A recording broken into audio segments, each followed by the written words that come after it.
Welcome to the Elevate Your Equity podcast, where we, as married busy professionals, leverage real estate investing to unlock the 3+1 degrees of freedom: health, location, time, and financial.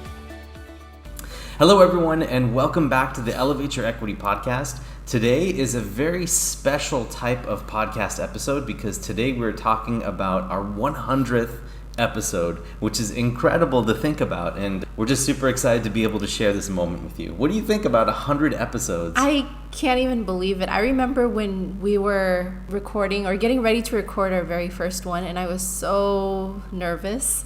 I had no idea what we were going to talk about, what we were going to do, or where it was going to go, but it's so exciting to be able to look back.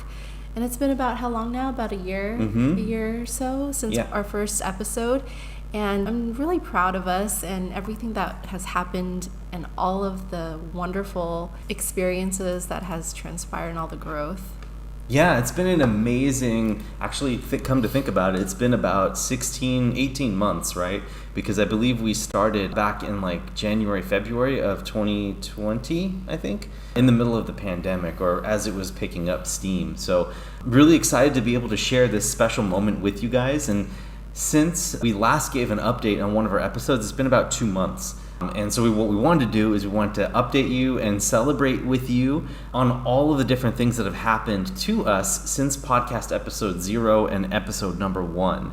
We were going to talk about traveling, how much we've been doing some of our amazing traveling, how we're increasing and leveling up our mindset and our relationship between the two of us and the people around us, our lifestyle and business, and how all of that has evolved. And hopefully this will be an inspirational story for you as well, because we want you to be able to take away a little bit of what we're doing, if not do everything that we're doing as well, just because this is such an incredible lifestyle and we're so blessed to do it. And we hope that you are able to take away some of it, or at least little pieces here and there. So with that being said, what do you think about all this? Like, what do you think over the last 18 months has changed in a high-level summary of all those different things that we're talking about? I think our overall vision has continued to expand. You know, at one point, definitely last year and during the pandemic, it was really hard to see beyond the pandemic. It was really hard to see what life would look like beyond even being in our own state or being beyond the United States. And so it's really nice now that, you know, just to, like Derek said, to give you an update, today's actually our 7-year wedding anniversary. That's right. I can't believe I forgot to mention that. Oops. I'm going to get in trouble for that later, listeners. Well, we've been together 12 years now, and this is our 7th year. It's been such a wonderful journey. There's, like Derek said, there's been so much growth and experiences, and we'll share a little bit more about how we've learned about each other through our relationship as life partners, business partners. But really, you know, to answer your question, I think for me, it's been one of those moments of, again, always gratitude, but really thinking to myself, wow, there's so much more than I ever could have imagined that was possible. And I think that's the biggest shift for me, because I really, whenever I used to envision my life, I couldn't really think outside the box. I think there was always these limitations that I put upon myself in terms of my career, in terms of location. But now that we've delved into all of these different degrees of freedom, I think that's what I'm excited to share with everyone, because we found that it is all possible. Yeah, absolutely. And I think that's right on the money there, because I've been evolving right there with you, alongside you, and this whole thing has been just an incredible blessing. It's taken a lot of courage, and there's been a lot of growth, and there's been a lot of things that we had to work through in order to make this happen. But in any event, we're really blessed to be able to be here. And so we want to share a little bit about that with you and share the journey. So first things first, maybe we can talk about, do you want to talk about relationship first or travel? What would you like to do? Since it is our anniversary today, let's start with that, because it sounds pretty relevant. Yeah. Again, 7-year, and I looked it up, and 7 years is the copper anniversary. I'm not sure. A lot like plumbing, you know. I'm not sure what people give to each other in copper. Yeah. But going back to the growth, the expansion, I mean, we've gone through a lot of ups and downs together. It's like any other couple, we're not immune to any of those valleys, but we've definitely, lows have been lows, highs have been really high. But I think throughout it all, especially with the help of our mentors, Phil and Gail, they've been married, I think, about 50 plus years. They've been really able to help us shine a light on our communication styles and help us realize that, we're always going to be in it together. And so as we design and co-create our life together, I think the inherent growth within that is pretty inevitable. But, what would you say you've seen the most changes in? I think a lot of it is growing into ourselves. And at least for me, the only thing, we both have grown in different ways, but we've also grown together, which is good. I think that we're becoming more and more it's really hard to explain because I don't want to say the same person because we are different people individually, but a lot of our attributes have started to some of our weaknesses have been turning into strengths, and some of our strengths have been leveling off as we start depending on each other, right, to do things. So I think we're both growing together in different ways, and I hope that for you, over the years, that you grow in the same way with your spouse too. And I think that by being out and about in the open and all these changes that we're about to get into that has happened to us in the last 16 months, it poses a lot of external situations that also prompt internal responses that we both work together on everything. So, for instance, right, we're starting to understand more about each other, what happens in the face of uncertainty. And for me, I've realized that's a weak point of mine, something that I grew up with, just a pattern that I've learned over the years. And I've understood that even though things may be unknown, it's okay, right? What is the worst that's going to happen? You're not going to die from, most of the things that are out there in the external world that is out to get you, so to speak. And then I think also, I've found that trusting in each other in business and also outside of business, both in and out. So for instance, travel plans, or for instance, my job is to navigate when we're exploring all these towns and everything. We'll find a place to go to, and then I'll help navigate us to the place.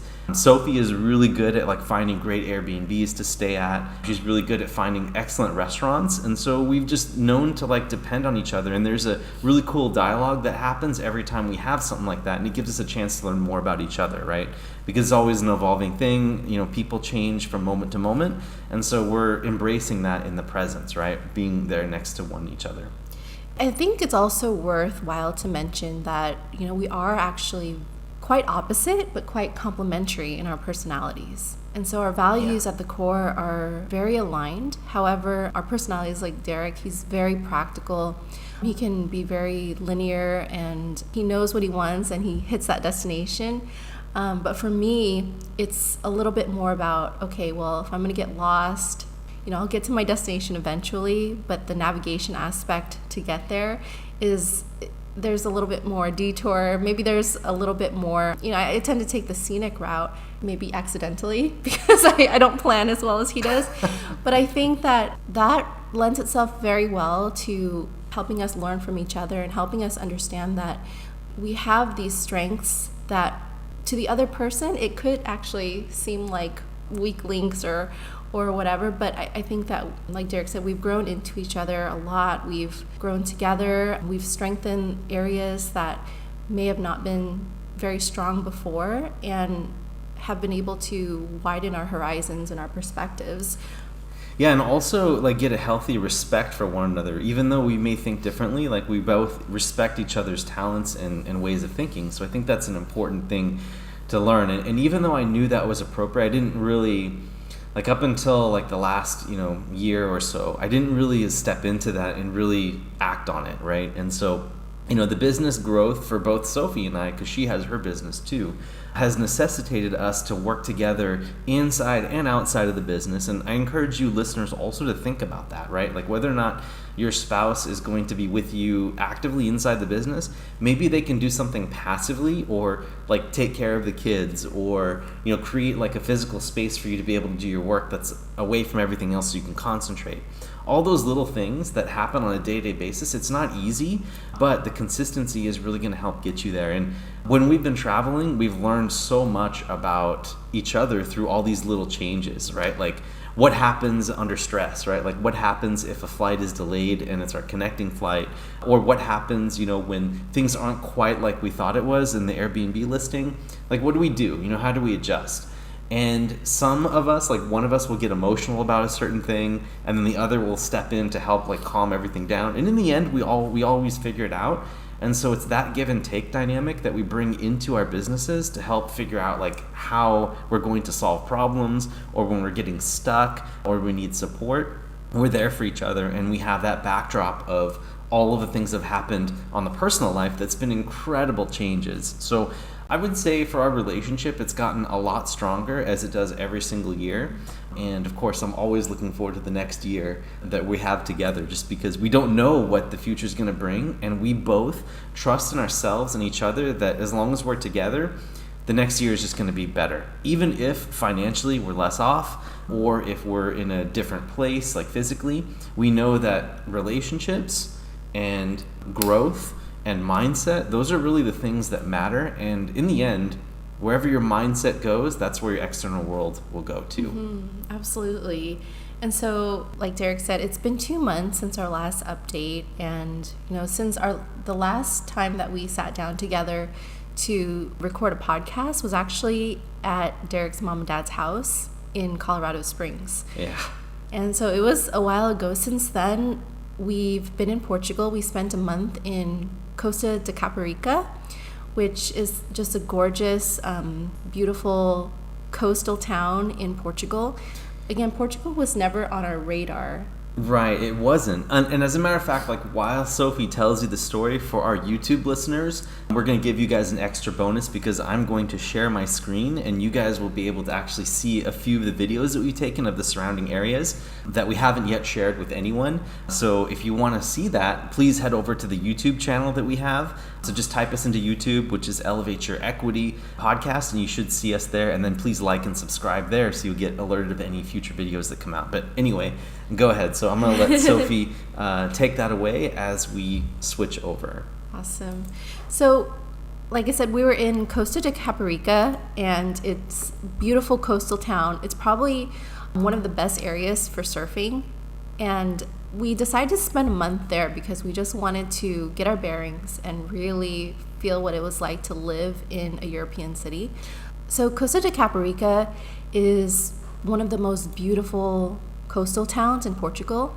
It has, the area that we were staying had about a 20-mile stretch of just white, sandy, gorgeous beaches, and the water was crystal clear. Probably some of the best areas for surfing. And I really, looking back, I just really regret not taking surf lessons. But I know that we'll be back and there'll be plenty of time to do that. But it was one of those places that was just so magical that you can go out there and then all your cares just float away. You can do your miracle mornings, walk along the beach, and have a really, really great meal. And just a good place to say, hey, life is good. Yeah, we were 5 minutes away from this incredible beach area here, and when we couldn't help ourselves on the first night coming in and just walking out by the beach, dropping our stuff down, and we were dead tired because we flew in from the States, right, from like 3 different layover flights. Like going through Newark and also through LaGuardia and stuff to finally get to Lisbon. And then we had a taxi ride, and our time zones and our bodies were all mixed up, but we still found the strength to come out and check out the coast. And then, we made some trips into Lisbon too, right? There was a whole bunch of stuff there you guys can see on the videos right now where, like, it's just settling into the European feel.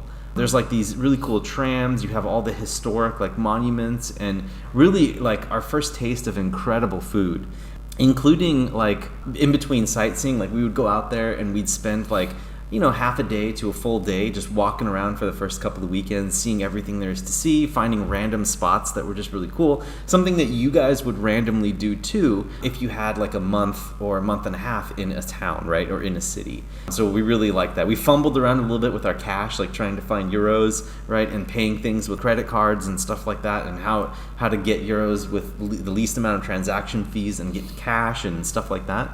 But eventually we figured it out, right? And then we tasted some of this ginger also in Lisbon, which was pretty cool, and had some really good fish and European food and just lots of great things all over the place. Like here's just a sample of like some of the plazas that we were looking at, right? Lots of mosaics in Lisbon, right? Just gorgeous streets, and it was just fantastic to get lost amongst the city and really see the sights, listen to the sounds. I mean, you'd pass people's houses and just hear Portuguese music playing, and there'd be live music just within hidden alleyways. It's just great experience. And you know what I really came to realize was that everyone seemed to have enough. And maybe, you know, for the month that we were here, I don't know, it's not quite enough to see and know everything, of course, but it just felt like we had enough. Like we would walk to the grocery store, you know, 1 or 2 days. We never needed to stock up. There was always a feeling of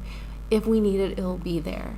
People were relaxed. The city is just calm, colorful. The water was turquoise, and you know, there wasn't a lot of anxiety. I would have to say that was my take on it. Yeah, I think it was really good, and it was really great for us to get to ease into the European lifestyle. And man, the food and like a day trip out to Porto, I remember all that. It was just fantastic. Like, we had such a great experience in Portugal. And then, you know, to cap off things, right? Like once we had our full-on Lisbon experience, we went into a small beachside town called Cascais, which is a little area. Oh, here's our Porto trip too. Like all these cool videos with like food and things like that. So you guys will see this more on social media later on, like once we get it all prepped. But yeah, Porto was magical. You really enjoyed that city. I right? did, and I looking back, I sort of wish we spent more time there because Lisbon encountered an earthquake, and so they had to rebuild everything. It was an earthquake, a fire, and then a tsunami is what it was. Yeah. No, earthquake, tsunami, or fire, earthquake. Yeah, it was 3 of those. Like They had to rebuild everything more military grade so that it can sustain the, what do you call it? Like, so it. The commerce and the people. Yeah. Mm-hmm. Porto was more my style because it just felt like you were in a enchanted fairy tale city, and that's, you know, we were up in the hill overlooking the beautiful town, and there was a violin player playing, and of course I'm a sucker for that kind of stuff. So I just thoroughly like melted into that experience. Of course, everywhere you go, there's just beautiful medieval castles and bridges and waterways, and so this is really great. Yeah, it's like it's one of these things where like we started looking to each other, and we'll talk about this a little bit later on, but we're figuring, you know, like why do we need to live in the United States? Like why not, you know, do something like this more often? So and I would say to the listeners too that this was definitely something that shifted within me. Probably halfway through Portugal, I really thought seriously, you know, we spoke seriously about moving internationally for various reasons, right? For me, for both of us, there's the safety factor, the low buzz factor. I think when we were living in the San Francisco Bay Area, it always felt like we had to hustle. Yeah. And even though we're working very hard balancing this lifestyle, but overall, I just feel more relaxed. Would you agree? Yeah, I think so. Yeah. Plus, you know, little things like the food and the people here are just friendlier. The food is better. Like, it just tastes fresher, and there's more of an emphasis on it. And I think all that stuff is really important to us, too. Plus, you know, I love history, and Sophie really enjoys the relaxed lifestyle and the great weather, too. Like, we're fortunate to be here in spring and summer. So we understand that's not going to always be the case. But yeah, that's what we've been experiencing overall. Mm-hmm. And then, you know, after Lisbon and Porto, we went to a place called Cascais, right? And this is when my mom and dad came to visit us. And this was actually about 3 weeks ago, right? And when they were here, Sophie insisted on going to the castles, which is one of the most amazing things that we could have done. And we got hooked on these pastéis, right? The pastéis de nata, right? Mm-hmm. The little custard tarts that they have. It's so amazing. Mm-hmm. They're the pastries of Portugal. Yeah. And specifically, there's the pastéis de Belém, mm-hmm. And they were just the most amazing. They're like these little custard, sugary, like pudding tarts, and we just ate dozens of them. Yeah. But this is what you're seeing here is our day trip in Sintra, and Sintra is a little bit outside of Lisbon, and it's just like enchanting. Beautiful palaces, beautiful grounds, so much great foliage. And I think because of the change in the microclimate, as you can see, it's a little bit foggier. So when we were in Lisbon, it's super sunny, less trees. But then when you get into Sintra, the elevation gets a little bit higher. What was really neat was that I really wanted to go see this particular palace. And it turns out that Derek's dad knew about this initiation well. And so there was this long line, probably, we waited a good 30 to 40 minutes to just walk down into this well. And I never anticipated it would be so breathtaking, right? Grand, so those who are on YouTube can see how awesome this is. It's really, really cool. And just the amount of time and effort that people put, like the Europeans put into this, was great. And last thing in Cascais was the beautiful beaches. You can see here, I'm talking with my mom out on the beach right next to where we were, about a 5-minute walk from our Airbnb. I'm just really enjoying life and the weather and having them out with us. So it was really, really cool to have all that. And then after that, we headed to Athens with my mom and dad too, right? We went out to Athens and we were there for a couple of days, mainly just to explore the culture for a little while and then head off to Crete, the island of Crete.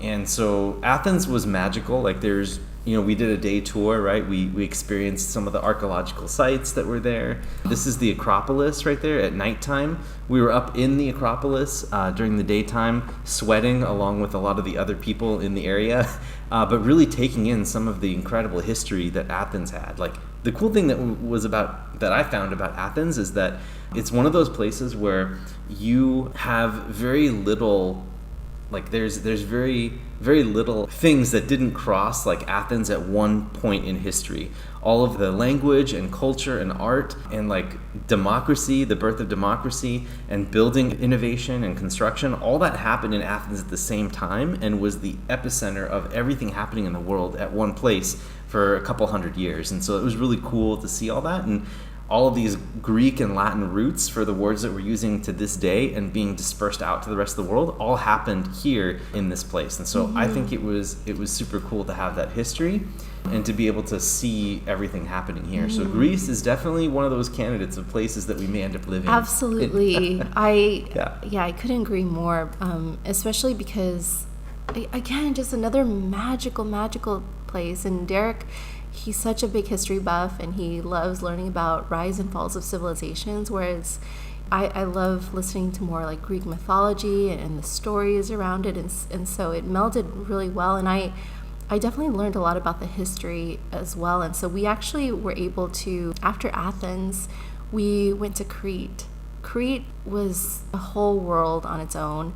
And we went to Knossos Palace, and what I learned and took away specifically was that this particular palace with the people called the Minoans that started this entire civilization, they actually were probably the first civilization that started the entire European civilization about they migrated. That's right. They migrated from North Africa, from the deserts, into the island of Crete, which is just above North Africa, and then they continued migrating north into Europe. So most likely this Minoan civilization, which figured out like the very basics, like rudimentary concepts of construction, ended up becoming the basis of who we are today. Like all Europeans started in this Minoan civilization, and scientists still can't figure out, or archaeologists can't figure out like why they left, like what exactly happened here. But most likely they migrated due to some weather issues or something like that. Natural disasters or disease or something. Usually that's the way civilizations end up falling. Or there could be economic issues, like all kinds of things. And so here you can see just like the very first theater here. Well, this is one of the edges, but you can see the very first theater that was ever in human civilization that we know of right now in this video right here, which was super cool to see, right? Like you can clearly see this is all original. Some of this stuff is added, but you can see over here in the center of the image, over here on the left, that was actually original stuff. People would sit down here on the steps and crowd around and watch everything. So, man, really cool culture. And Crete, another interesting thing about Crete is that it's a self-sustaining island, meaning that everything that they eat, all of the food, all of the energy resources are sourced from the island itself. Yeah. And the Big people deal. are just so amazingly hospitable, kind. Like at every restaurant we went to, the owners, the servers, they would come and have a drink with us. They served, at the very end of the meal, they would serve a complimentary raki, which is a liqueur drink, and the beaches were absolutely sparkling. And the cost of living is so low just for the ambiance. I mean, we got to sit here in this area with umbrellas, crystal clear beaches for free. All you have to do is order a drink or two. Yeah, it was incredible. And so there's Derek's mom enjoying her book, and as you can see, the crystal clear waters. Yeah, it's great. And there was castles there and everything. Like, Crete just has so much like history and cities. It's a very big island, and so we had to rent a car to walk around it. And then, after that, like, what's new to us and where we're right now is after Crete, we headed off to Rhodes, which is this ancient, like, really cool place where we're currently at right now, where there's like an old town that's surrounded literally by castle walls. And it looks a lot like this. Like, you can see the cobblestones kind of everywhere all over the place. You have these narrow streets with, like, this isn't so narrow, but you've got mosaics just randomly throughout here. You can see, like, kind of in this video that we posted, that's kind of what a lot of the old town looks like. And just really fortunate to be able to be here. So that's kind of our travel journeys so far. And we still are halfway through. We have another 2 months left. And we're going to be heading off to other parts of Greece after this. And then we've got Ireland and London and then Norway and then Iceland. So we're still really excited about all of our travels. And we actually don't want to head back to the U.S., but we're going to have to anyway. Yeah, so, not quite yet. Yeah. So anyway, that's a little bit of where we've been. And I want to kind of jump into some of the other things that we were talking about in terms of mindset and business as well. So something else, transitioning over from our travels and sharing over all those incredible pictures and things with you, which was awesome, and we're glad to be able to do that. I want to talk first about like all the things that have happened to our lifestyle, and as we talk about this, we hope that you can also draw some inspiration too, because if we can do it, certainly you can as well. Obviously, we don't have kids yet, so that's one thing that like allows us to very easily do this. But I still don't think that can hold you back if you really wanted it to. There's homeschooling options, online options are more readily available, and so there's just a lot of things that you can do to help prepare yourself for this. Or if you're in your older stages of life and your kids are a little bit older, then maybe you have just a few years left till they leave the house and you could do this yourself. So in any event, let's talk about our lifestyle. So since we launched our podcast, right, back in January of 2020, we had a house that we were living in, right? That's gone. We have been to over 30 Airbnbs internationally so far, right? And we still have more to go. And we've really embraced this minimalism. As a matter of fact, we were just talking about it last night, right? With some of our clothes that we have here. So you want to talk about the minimalism piece a little bit? If you're new to listening to this podcast, so about a year, we sold our house in the San Francisco Bay Area, and we sold everything along with it.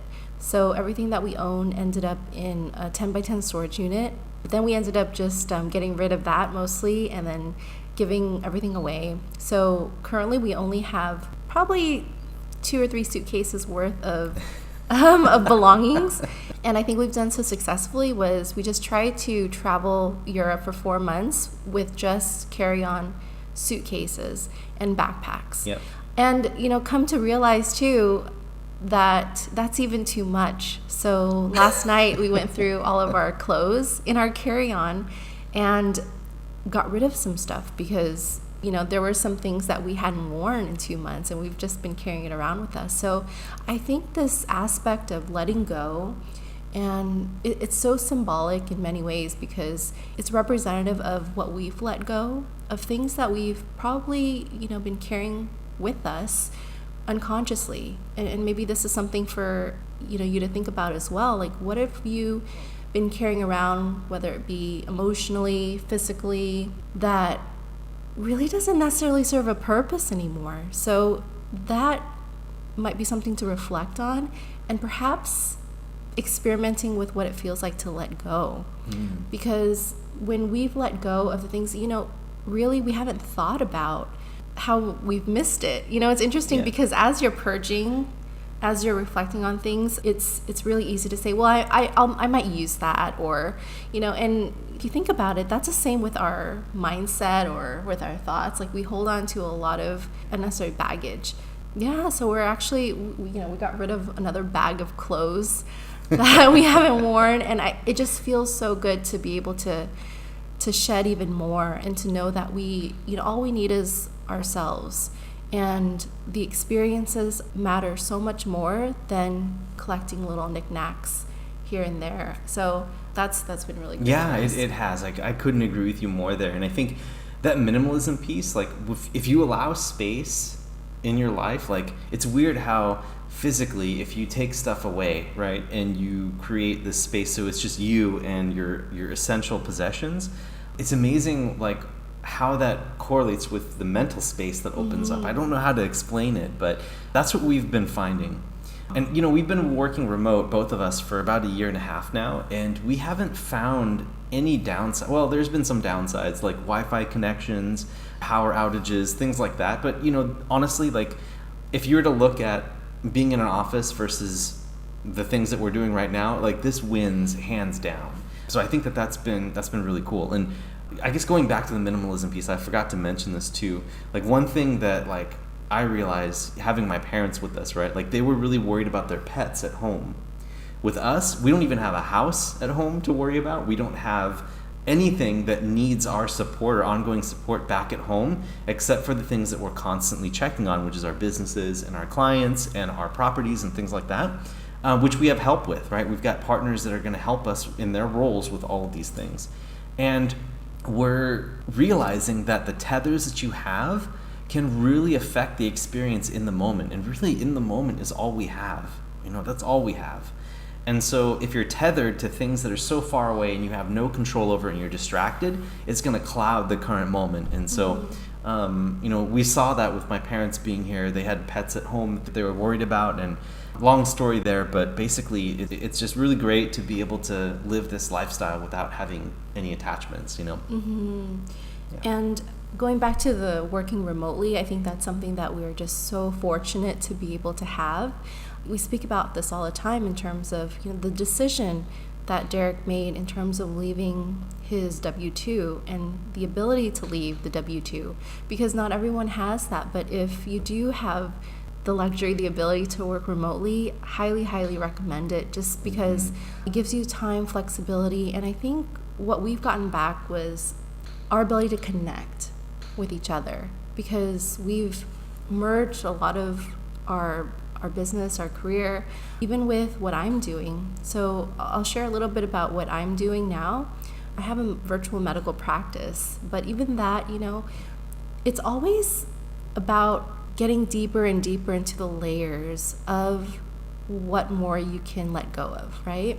And so even though from the outskirts it looks like, oh, we're working remotely, but there are some things. I mean, it's almost like, okay, you wake up, you still do your 8 to 5, even though you're not in a physical office. And so what we've learned in the past year or so of traveling is, like, how can we get to the next layer of optimization of our lifestyle, of our work, of our careers.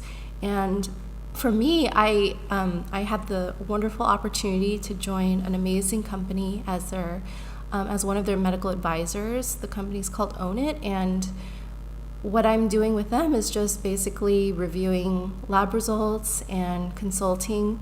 And I thought, again, another layer, because when we're here in Europe, we're about 6 to 9 hours ahead of US time. And so that was one of the things that we had to maneuver around, because a lot of our partners, a lot of my clients, it was morning for them. It was actually like 11 p.m. Right. for us. So we would have to adapt our sleep schedules or our eating schedules, around that. But what I'm trying to say is that there's always an element, if we can reflect deep enough of what we want, of what we need, it's almost like we can identify those opportunities that come across. And Derek actually, they manifest it. I wanted to, maybe avoid using that word because I don't know how it lands or how loaded it could be. But Derek actually connected me with this company, which was probably something that I've been wanting for a long time. I just didn't know how it would appear and show up. Yeah, and the funny thing is that Sophie went through a lot of growth to find this, because this opportunity may not have been there, basically, if she hadn't worked so hard on creating her own business and taking a step back, right? And knowing what it's like to be an entrepreneur, full-blown entrepreneur. Now she's able to advise this company, she's able to help in the way that she wants to help, and so she's making a decision on how she wants to serve. And I think that that's really, really cool. And I think, going back to lifestyle, like before we jump into mindset and business here, is that like, I think that being out and about for so much, like we've embodied this like world citizen view instead of being just a US citizen. And I think that just comes with time. And I think we've just realized that there's so many cultures out there and so many people and a lot of ways of doing both business and pleasure out there that like, you just don't know it until you step out into it. Mm-hmm. So you can do Zoom calls and do all that stuff, but I think the main thing is just being present in these cultures to see how they live and know that there's a different way to think about things, a different language, a different way of like living in a home, what's important to them or not. Like for instance, here, there's no dryers. There's like clothes dryers in the United States everywhere, but here there isn't. They just give you a hanging rack and you like basically hang your clothes. And that's really smart, right? Because and then, here, another really interesting thing on the islands of Greece is that when you go to the bathroom, you can't flush the toilet paper. So there's like a little waste bin right next to the toilet. So it's very interesting things, but it shows you like how different people think. And so I think that's a really cool thing to experience. Mm-hmm. And the last thing too that Sophie touched on in terms of remoteness and being able to work remotely is the fact that we got to spend 3 months out of the last year and a half with family and friends while working our business. And actually that might be understated. I think we're at like 3 or 4 or something like that, right? Whether they've been with us traveling or we visited them in their towns or they came out with us on business trips, like all of that has happened in the last 3 months. And being able to do that, like as our family gets older and as our dynamics and relationships change and as people change, this is a priceless experience, right? Mm-hmm. This is really a gift. And so that's how our lifestyle has really changed over the last 18 months, and it's just incredible what's happened. So that being said, I want to move now into mindset. So maybe I'll start here, and then I want to talk about what you've taken away and how you've changed over the last 18 months. But for me, surrendering and going with the flow has been the theme. There's been points here and there where I feel like I should be working, and that's what creates this nervous energy in me that makes a lot of conflict, right, in the home situation, is like I've got to start working on stuff just because I need to feel productive. And I'm slowly starting to let that go. I still have flashes of that coming out every once in a while, but I'm starting to understand that like you don't need to live within the bounds of a paycheck, especially if you can live anywhere, right, and you can control your expenses as much as you want. Like the amount of runway that you have left changes depending on the decisions you make. And so if you want to relax, you can relax. If you want to accelerate, you can accelerate in any part of your life, right? And so I think having these 3 degrees of freedom allows you to give you the freedom to choose. And sometimes that's a curse. It can be a blessing, but it can also be a curse because you don't know how to handle all this, right? And so these are all just like kind of these growth spurts that we're going through, but mainly it's surrendering and going with the flow. Like a couple of days, Sophie has been like, hey, let's go to the beach today. I'm like, well, I really want to get some work done. And she's like, yeah, but we're only going to be in this island for a couple of days and we haven't been to the beach yet, so let's do it. And I'm like, okay, she's right. Let's go do it. And that's made for really incredible like thoughts and experiences that we'll be able to take with us, and it relaxes us so that when we do work we can really lean into it.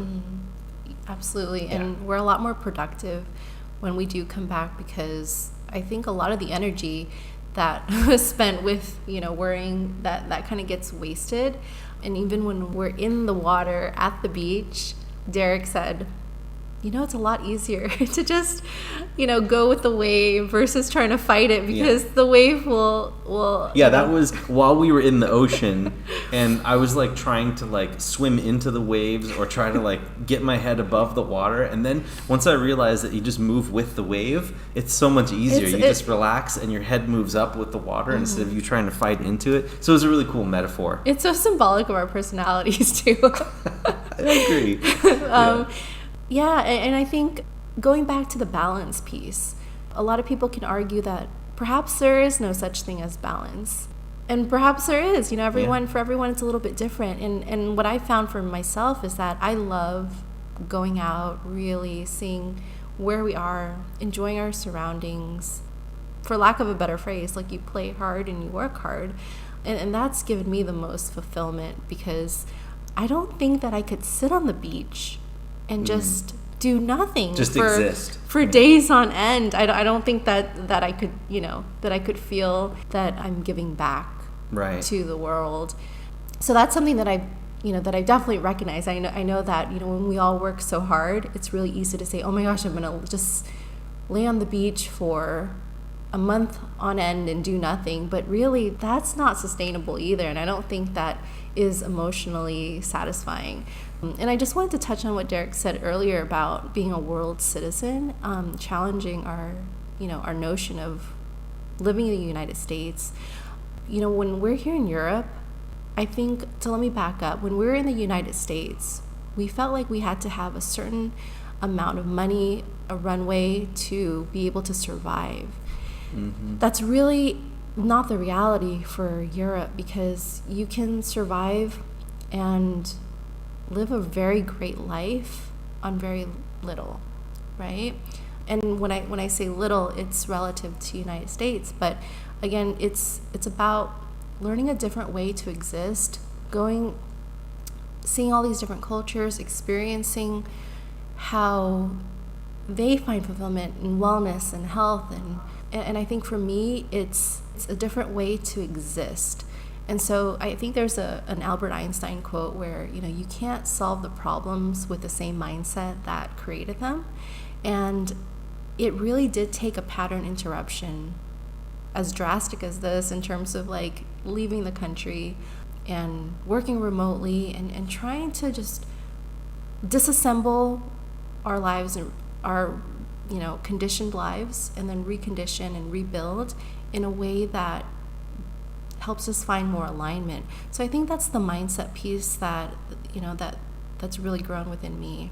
Yeah, over the last 18 months. And man, there's so much more. Like we talked, like we were just talking about like where we were physically and mentally back 18 months ago, and I was still working a W-2. Sophie was working locally for a place in California, and we just like a lot of these things were just inklings, right? And now we've really grown into it, and I can tell that we're more flexible people, less nervous, healthier, and just smarter about knowing that time spent in an activity or time spent working on the business doesn't necessarily mean progress. It just means that you're feeling good about working, or it's not quite a one-to-one equation. So, and we kind of knew that internally, but we've been seeing that in action recently, right? Like it takes network, it takes connections, it takes really knowing who you are. And so I'd say that the main crux or the keystone for the mindset growth of this whole trip was just letting go, and cutting away, being minimalized or minimalistic, right? Like the cutting away of all the extra stuff that doesn't matter and allowing room for what really does matter to grow. And so I think that that's kind of the theme that I've taken away from mindset. And, finally, I wanted to talk about how our businesses have grown over the last 18 months. This is just like mind-blowing to me. On the multifamily side, we had 0 multifamily units 18 months ago. Now we have over 400, and we're looking to add anywhere between 80 to 150 more units this year with properties we have under contract or we're planning to get under contract right now while we're in Europe.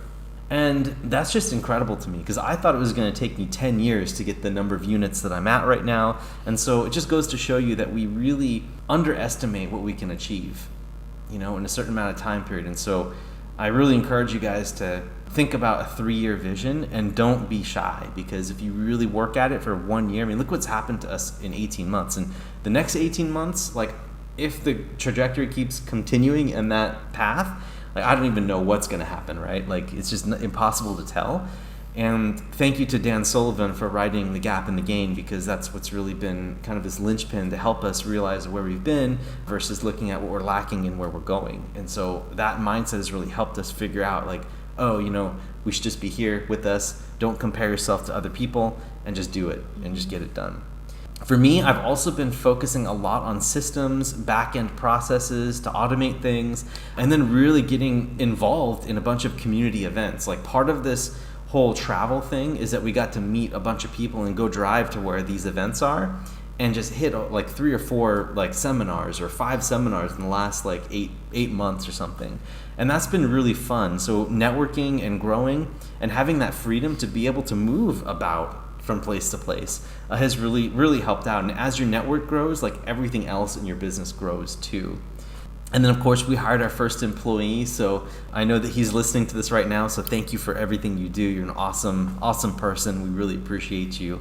And then, of course, we got our first syndication lead deal done. And we have a team around us. Like now we're talking with a team, and we have people that are boots on the ground in our Midwestern and Texas markets. And we're just really proud of like everything that we've built. And we're looking to build on top of that all the time. And we're just really impressed with the infrastructure that's been slowly building, and it's never perfect. We always are patching stuff up and building processes, but I'm just really, really proud of what we've been able to accomplish here. And so I just wanted to make sure that we hit on that on the business side, and man, just incredible. And then of course the podcast, right? All you listeners and guys and gals that have made this happen, just so happy with being able to have a relationship with you guys and add value and show you what it is that we've been up to. So that's everything on business on my side, which has been incredible. There's been failures, of course, but mostly successes. And really the way we look at failures is just steps, steps to success in the future. Yeah, and I touched upon what's going on in business for me, but what I've loved so much about being virtual and being mobile is that Derek and I have been able to join forces on the business, and he's seeing what I'm doing and I'm seeing what he's doing. And we help each other and we give each other different perspectives. And I think that has been really monumental in helping strengthen the foundation for our relationship overall. So, for example, in the company that I'm working with right now, they need a little bit of help with systems and system development. And then so Derek is actually helping them as well. So yeah. It's very holistic, and for lack of a better word, and I think that's what it feels like. It feels like that's what we've created with our life, our business, our lifestyle mindset. Like this is a deep value of ours to have everything fit together and not just be compartmentalized. And it's nice that everything is sort of shaping out and to find that holistic aspect that we've been looking for. And I feel it. Do you feel it? I do. Yeah. I do. Yeah. I think like there's the beginnings of like having an incredible company culture here where anyone who works with us or is involved in any way, whether they're a resident of ours or even a team member or an investor or partner, we want this same option for them too. And so I think that's what's really, really cool about all this. And when I talk about the 3 degrees of freedom, which is location, time, and financial, there's always a +1, the 3 + 1 degrees. And I should be mentioning this more, but you could have all the time, all the location, and all the financial freedom in the world, but if you're not healthy, what's that for? Mm-hmm. And so that's why like this is so important, what we're building together, and we're starting to see these inklings of like these overlaps with wellness real estate, right? Like real estate that's designed with wellness and health in mind, where we can start to think about bigger picture, like where that's going, right? And so the health piece is just as important as the location, time, and financial freedom with 3 degrees. And so we're really working towards something bigger on that. We don't know what that's going to be yet, but we're going to let that play out and just see how, as we cut things away, this is going to start to emerge and what is it we're trying to achieve in the future. Mm-hmm. So, yeah. And I really love and appreciate the fact that Derek is bringing in the health aspect to all of this, because it's really helping both of us reevaluate too what health means, what wellness means. About 2 years ago, health for us was very disciplined. It was very strict. It was all or nothing. And I think now that we're in this space right now, we've reevaluated what that means overall, because while the discipline feels so good, feels so productive, it actually hasn't been extremely healthy for mental, emotional, or it can't be very sustainable either. So I encourage you to to take inventory on what wellness means to you, what health means to you as well, because that is the foundation for the other degrees of freedom as well. And as we've been traveling, for example, it makes me more and more grateful that we're doing it right now. Yeah. At this age, that we let go of the concept that you have to wait until you're 65 and retired and I'll have all your ducks in a row in order to have these experiences, because that's simply not true. We walk around and we see so many people who have, again, we have the luxury and we're very grateful for that. But some people we've seen, they're just not able to maximize their experiences because they've adopted that philosophy and have waited, right, for whatever circumstances. But I think what I'm trying to say is that if you really want it right now, do it. It is possible despite illusions of limitations. That's actually what I'm trying to say. So it's so inspiring. And really, if you don't think it's possible, listen to Sophie, because it is. And again, you can do this in degrees, right? You can do first location freedom, right? And start to get yourself away from the current place that you're at. Take your family with you to a summer place, maybe rent an Airbnb in 3 months in Europe while they're not in school. You can still work. So figure out a way with your employer to be able to do that and taste it. See what it's like to live in another place. And I can guarantee you that once you have that location freedom, you're going to want that time freedom next. Mm-hmm. And the time freedom comes with investing, right? And working arrangements and finding the right jobs that would allow you to do your work in 20 hours, right? Versus having to work 60-hour weeks. So that's the key there. And then finally, the financial freedom comes from your investments, comes from your business income, all these things that you're making outside of your W-2 world that's more passive than anything else. That's what would allow that financial freedom to come through. But again, the underlying piece and the foundation for all of this should be the health piece.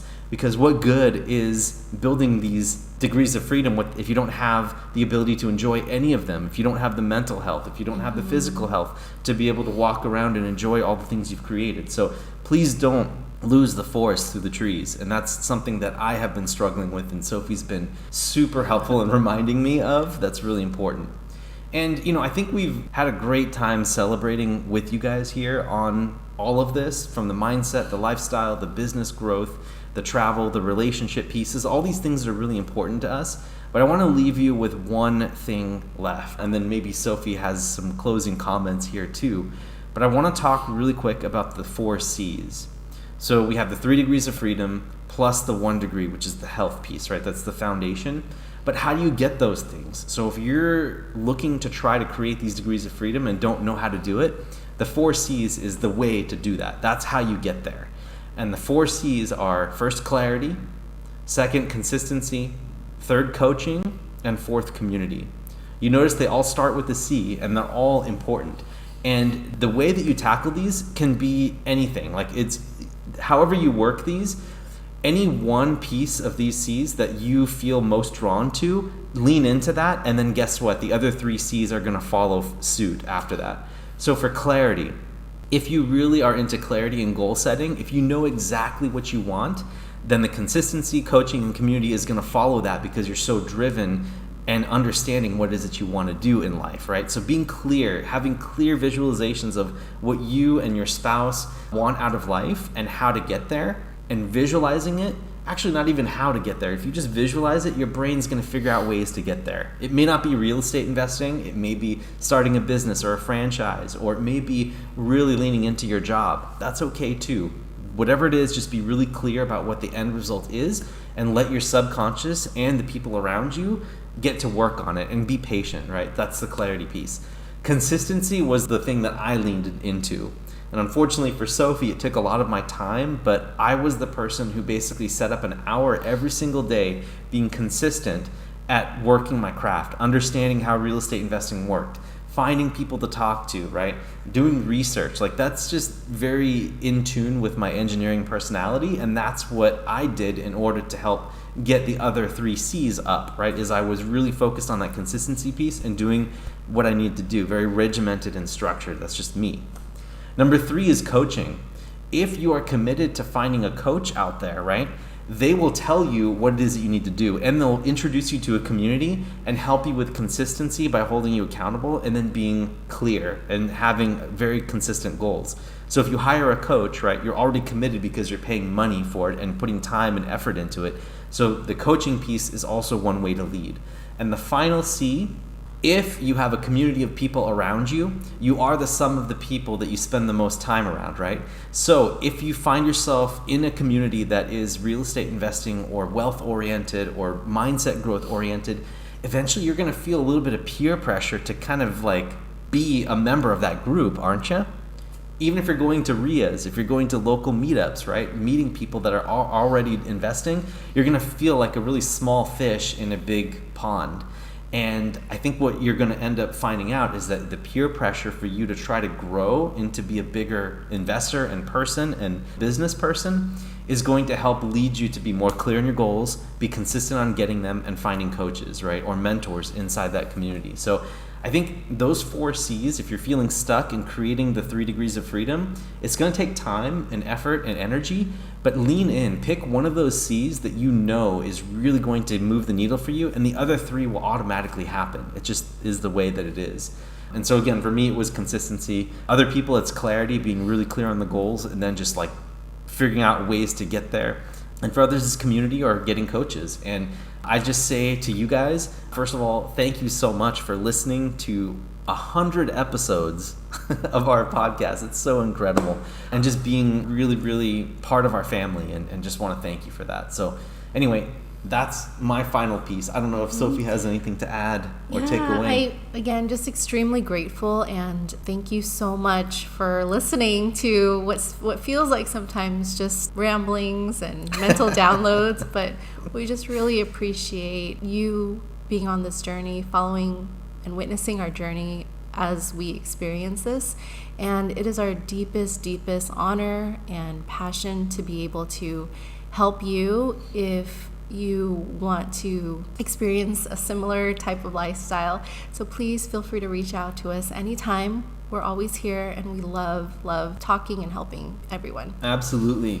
So thank you guys so much for listening. Please like and subscribe wherever you're watching or listening to this podcast. We really appreciate that. And also go in and rate and comment on the podcast too. And that really helps us with the algorithms and appeases those algorithm gods so that we can find more and more people to reach out to and help and inspire as well. So once again, thank you, dear listener. We really appreciate you. Thank you for being a member of our family, and we will see you next week. Take care, everyone. This is Derek. And this is Sophie. We're signing off. Thanks, guys.